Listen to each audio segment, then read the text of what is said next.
O Goberno local de Outes aposta por impulsar a rede de saneamento do municipio.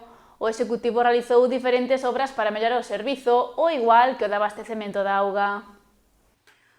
Unha das metas fixadas polo Goberno encabezado polo popular Francisco Caló en Outes é impulsar a rede de abastecemento de todo o concello.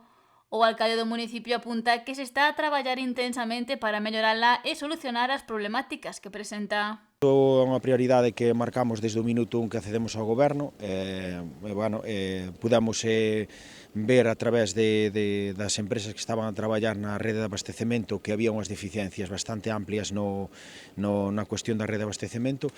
Entendemos que é unha cuestión de saúde pública. O ano pasado hai que recordar que houve un abrocho, houve unha contaminación na auga que, por desgracia, afectou a veciñanza, e estamos traballando na línea para que, esas cuestións non volvan a pasar, evidentemente, e, outras exixencias que hai a efectos da calidade da auga, como é a turbidez, que agora mesmo sigue afectando a toda a rede de abastecemento. Estáse traballando de forma intensa, pero pensamos que nos próximos meses conseguiremos dar conta desa turbidez na rede de abastecemento. Cuestión que lle trasladou gran parte da veciñanza, segundo apunta.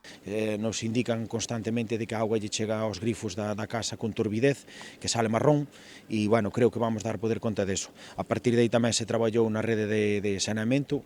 Entendemos, foi unha cuestión que xa dixemos en campaña alá polo ano 2023, que nos preocupa a rede de saneamento, que é unha cuestión medioambiental, e, a nosa proposta era facer unha auditoría da rede. Fíxose, detectáronse problemáticas en toda a rede, algunhas estamos xa traballando con elas, como é nas estacións de bombeos.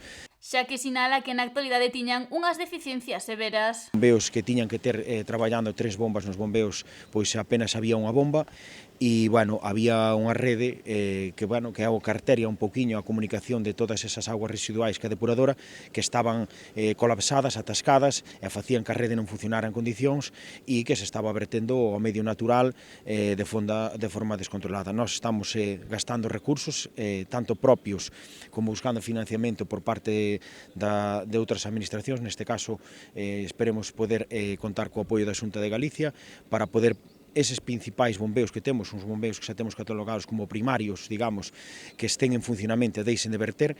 Para así ir avanzando na posta a punto da rede de saneamento de Outes.